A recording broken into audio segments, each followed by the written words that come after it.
এই যে চাঁদাবাজিটা, এটা কিন্তু যিনি চাঁদা দেন এবং যিনি চাঁদা নেন উভয়ই কিন্তু গোপন রাখে, এটা ধরা মুশকিল।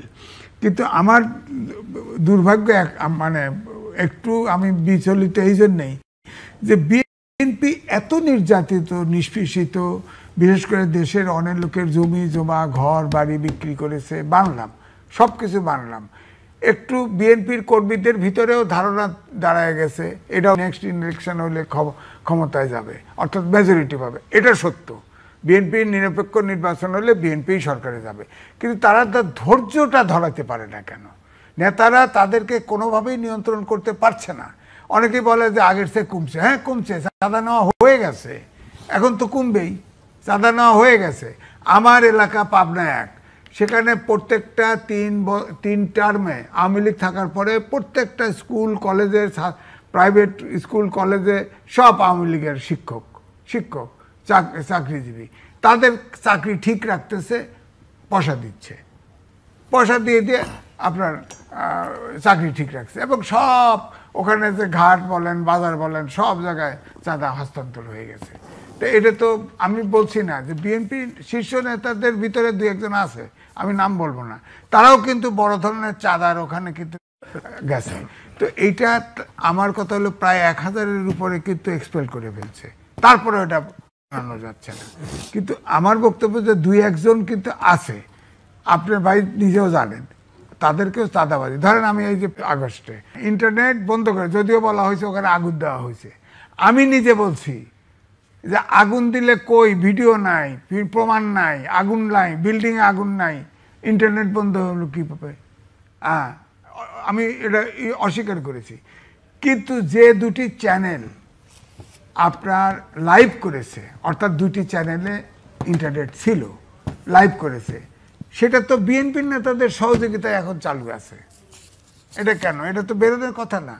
বিএনপি তো ওই আন্দোলনের আগে ওই টেলিভিশনকে বয়কট করেছিল, যাতে ওখানে টকশোতেও কেউ না যায় কোনো প্রকার, কিন্তু তারপরে বের করে দিচ্ছে। এই জন্য আমি বলবো যে বিএনপি কিন্তু কর্মীদেরকে কন্ট্রোল করতে পারছে বলে মনে হচ্ছে না।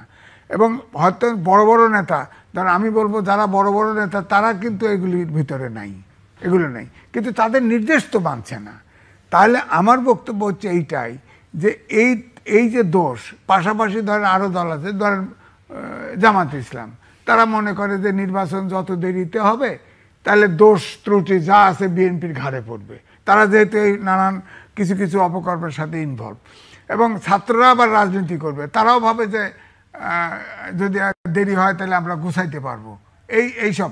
এখন আমি বলবো যে রাজনৈতিক দলগুলোও কিন্তু এক ধরনের আমাদের গ্রামের ভাষায় বলে ফাটাফাটির চিপায় পড়ছে।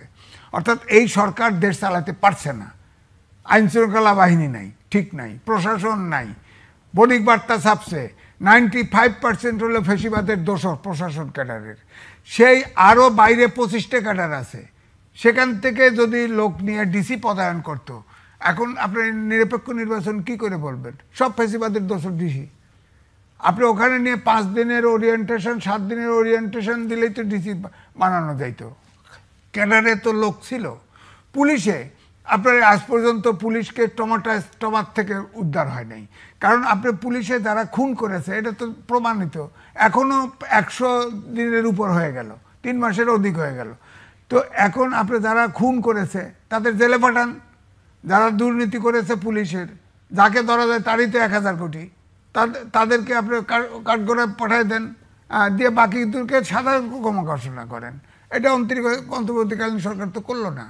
এখন এই দেখেন 15টা কলেজ একবারে যাত্রাবাড়ির এক মেডিকেল ঘোষণা দিয়ে দিন তারিখ করে, পুলিশ যায় না, অভিযোগ করে পুলিশ যায় না 3 ঘন্টা ধরে, যাবে কি করে? পুলিশ যদি ওইটাকে আপনার নিয়ন্ত্রণ করতে চায়, লাঠিচার্জ করতে হবে, টিয়ার গ্যাস মারতে হবে, সাউন্ড গ্রেড মারতে হবে, গ্রেপ্তার করতে হবে, তখন তো বলবো যে এরা ফেসিবাদের দোষর, এই যে আবার খারাইছে, এর গ্রেপ্তার করো। সুতরাং পুলিশ যা আছে, আপনার নির্দোষ পুলিশটা ছিল, এগুলো তো থেকে বের করা হয় নাই। এখনও পুলিশ সক্রিয় না, এখনও পুরোপুরি সক্রিয় না, তারা এখনও ট্রমাটাইজ, কোনটা থেকে কোনটা করবে। আবার অনেকেই দেখা গেছে মামলা দিছে, মামলা মারা গেছে নিউ মার্কেটে, বিদেশে রয়েছে সেও খুনের আসামি। কেন? এখন ওই পুলিশ যদি মামলা না নেয় কবে যাও ফেসিবাদের দোষর, ডরে দিচ্ছে মামলা। সুতরাং এই যে ট্রমার থেকে জাতিকে মুক্ত করতে পারে এই সরকার, আপনার ধরেন ট্রান্সপোর্ট ঠিক নাই, বাজারঘাট ঠিক নাই, কোনো কিছু নিয়ন্ত্রণ নাই বলে আমি তো মনে করতেছি এখন যে রাজনৈতিক দলগুলো, বিএনপি বড় দল, অন্য দলগুলো এই সরকারকে ধাক্কা দিয়ে ফেলে দিবে সে উপায় নাই। কারণ আন্তর্জাতিক এই গত 15 তারিখে আন্তর্জাতিক ক্রাইসিস গ্রুপ একটা প্রতিবেদন ছাপছে, আমাদের বাংলাদেশের পত্রিকায় ছাপা হয়েছে, যে এই যে জনগণের যে প্রত্যাশা এটা যদি পূরণ করতে না পারে এবং আপনার রাজনৈতিক দল এবং অন্তর্বর্তীকালীন সরকারের মধ্যে যদি দূরত্ব তৈরি হয় তাহলে রাজনৈতিক শূন্যতা তৈরি হবে।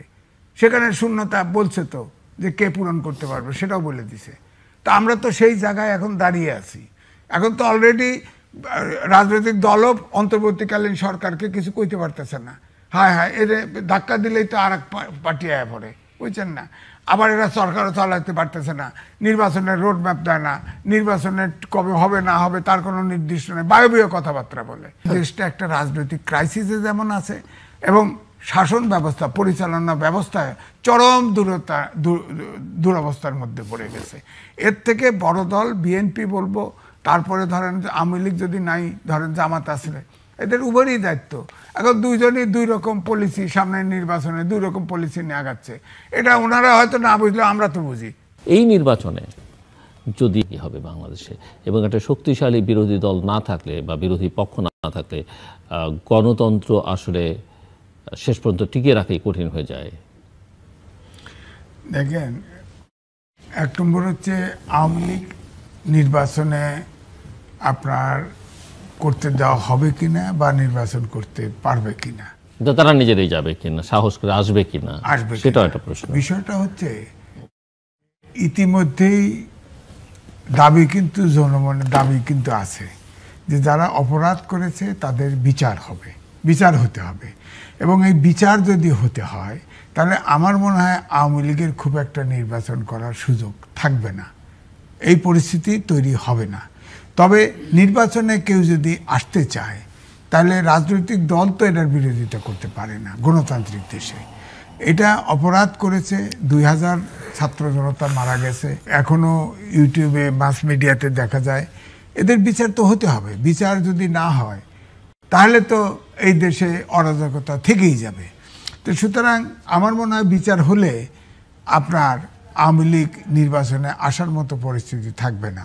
আর ছাত্ররাও যেভাবে হুঙ্কার টুঙ্কার মারতেছে তাতে করে আমার মনে হয় যে এই সামনের নির্বাচনে আওয়ামী লীগের নির্বাচনে আসার সুযোগ তৈরি হবে না, এটা হলো আমার ধারণা। 2 হলো আমার ধারণা এখনই বলতে পারি নির্বাচন যদি নিরপেক্ষ হয় বিএনপি সরকার ফর্ম করবে। তো কথিত ছাত্রদের যে হুঙ্কার সেটা কিন্তু আওয়ামী লীগের দিকে যেমন আছে বিএনপির দিকেও বিরুদ্ধেও কিন্তু হুঙ্কারটা না, এটা আছে না। বিএনপির দিকে বলছে যে এক ফেসিবাদ দ্বারা আর এক ফেসিবাদকে আনবো, এটা বক্তব্য আছে। সেটা বিএনপি নিজেরা রিয়েলাইজ করা উচিত। কারণ মুক্তিযুদ্ধের যে দাবিগুলি ছিল, আমরা বৈষম্যহীন সমাজ চেয়েছি, গণতন্ত্র চেয়েছি, আইনের শাসন, সুশাসন, ছাত্ররাও কিন্তু এইটাই বলছে। তারাও কিন্তু এই দাবিই ফাইনালি করছে। এক দফা যদিও শেষে করছে যে ফেসিবাদ তারাও বিলোপ চাই, কিন্তু মূলত এই দফাগুলি চাইছে বৈষম্যহীন সমাজ। তো আমার বক্তব্য, মুক্তিযুদ্ধের যে দাবি, ভাষাগত তারতম্য আছে, দাবি একই। এবং এই ছাত্ররাই কিন্তু এখন দল গঠন করছে এবং তারা বলছে, তারা যেটা বলে এটা একটা রাজনৈতিক পরিপক্ক রাজনীতিবিদের বক্তব্য নয় আমার কাছে মনে হয়। কারণ আমাদের সমাজের মতো করেই ভাবতে হবে। এটা ব্রিটেন নয়, যে জাপান নয়, প্রধানমন্ত্রী দুর্নীতির দায়ে আউট কিন্তু সরকার আর দেশ ঠিক আছে। বাংলাদেশে তা হয় না। এই যে ফ্যাসিবাদী শেখ হাসিনা পালায় গেছে, সরকার এত কুতুব দেখলাম, একজনের কোনো সাউন্ড নেই, শব্দ নেই। এটা বাংলাদেশ। আপনি সব আপনার নূতনরা দেশ চালাবে। আমাদের তো অভিজ্ঞতা যে 9 মাসের আর্মস ট্রেনিং দেওয়া মুক্তিযোদ্ধা মিলা জাসদের তৈরি হয়েছিল এবং তারা যুবক, তারা ওয়েল ট্রেইনড একটা বাহিনী, কিন্তু হঠকারিতার কারণে কিন্তু টিকতে পারে নাই।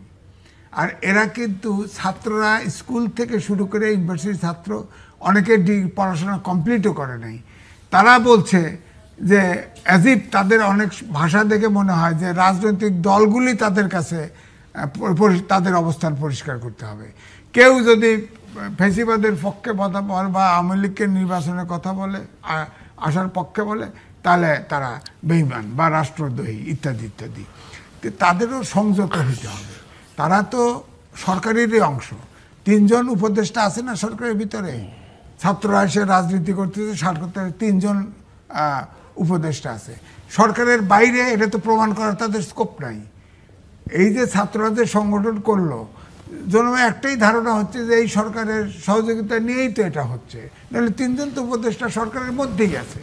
সুতরাং আমি বলবো যে এখন যে অবস্থায় আছে, যত যাই ঘটুক না কেন, নিরপেক্ষ নির্বাচন যদি এই ধরেন এই যে শেষ পর্যন্ত যে প্রেস সেক্রেটারি বলল সেই সময়ের মধ্যেও হয়, বিএনপি সরকার ফর্ম করবে এবং এই ক্ষেত্রে অপোজিশন হবে জামাত ইসলাম। হ্যাঁ, কতটা শক্তিশালী অপোজিশন হবে জামাত? খুব বেশি শক্তিশালী হবে না। কতটা আসন পেতে পারে বলে জামাত আপনি মনে করেন? এটা তো অ্যাসপারশন না, এটা সাধারণ ভাবে, মানে আওয়ামী লীগ মাঠে থাকলে একটা হবে, আওয়ামী লীগ যদি মাঠে না থাকে চিত্রটা আরেকটা হবে। আপনি কি আওয়ামী লীগকে মাথায় রেখে বলছেন? না, আওয়ামী লীগকে মাথায় রেখে বলছেন, নির্বাচনের বাইরে রেখে। কারণ আওয়ামী লীগ যদি মাথায়, ভোটার তো আছে, ভোট কেন্দ্রে যদি আওয়ামী লীগ আসে, কাউকে না কাউকে তো ভোট দিবে। এও তো হতে পারে যে আওয়ামী লীগের ভোটাররা হলো বিএনপি ঠেকাও। হিস্ট্রি কি বলে, মানে আওয়ামী লীগ কি আপনি মনে করেন নিজের থেকে নির্বাচন আসবে না, না আওয়ামী লীগকে ব্যান করে দেওয়া হবে?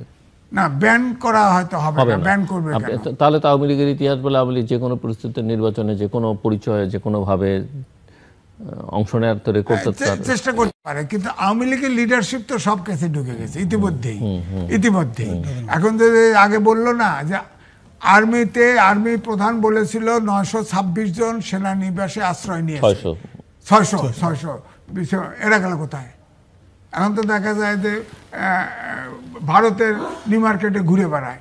এই যে এই কয়েকদিন আগে ওবায়দুল কাদের পালায় গেল, আপনার হোম অ্যাডভাইজার বলল যে আমরা জানলাম না, জানাইলে আমরা ধরতাম। এটা কোনো উত্তর হলো সরকারের? এটা কোনো উত্তর হলো? সব আওয়ামী লীগের মূল লিডার যারা অর্গানাইজার, তাদেরকে কিন্তু ঠিকই দেশ ছেড়ে পালাতে সুযোগ করে দেওয়া হয়েছে। কারণ এটা কি সরকারের পক্ষ থেকে বলা হয়েছে? অপোজিশন ধরছে এই সরকারকে, এই লোকগুলো গেল কোথায়? তাদের নাম কি আমরা জানি? নামও তো জানি না। সুতরাং এই জন্যই বলছি যে এই সরকারের ভিতরে এবং সমাজে এখনো ফ্যাসিবাদের দোষর সর্বত্র বিদ্যমান। সুতরাং আওয়ামী লীগ যে ধরেন নামে বেনামে ইলেকশন করবে না, অথবা না করলো, ধরেন তারা সরকার ফর্ম করতে পারবে না করলো, তাহলে হয়তো যে বিএনপির গোসা করে বিএনপিকে ক্ষমতা আসতে দেবো না, ঠিক আছে জামাতকেই ভোট দেবো, এও তো হতে পারে। আবার এও হতে পারে যে না, জামাত সারা জীবন করছি রাজাকার, আশা করে ভোট দিও না, আচ্ছা বিএনপিরই দিয়ে দাও। বিএনপির যারা মোটামুটি মানে ভিনডিকটিভ না বা আমাদের উপর প্রতিশোধ নেওয়া, তার এটা বলা মুশকিল। তবে যে সিচুয়েশনই হোক না কেন, বিএনপি, কারণ জামাতের ভোট কিন্তু সব এরিয়ায় ফিক্সড, আমরা কিন্তু অনুমান করতে পারি জামাতের ইলেকশন করতে হলে অর্ধেকের বেশি ভোট পেতে হবে। এই ভোট মার্জিন কিন্তু খুব কম সিটে আছে। হ্যাঁ, সুতরাং জামাতের সরকার ফর্ম করার মতো সিট, পার্লামেন্টের সিট পাবে না, এটা নিশ্চিত বলে দেওয়া যায়। কিন্তু বিএনপি অবশ্যই সরকার ফর্ম করবে। এখন 2/3 পাবে কিনা সেটা নিয়ে হয়তো ভাবা যেতে পারে, কিন্তু সরকার ফর্ম বিএনপি করবে।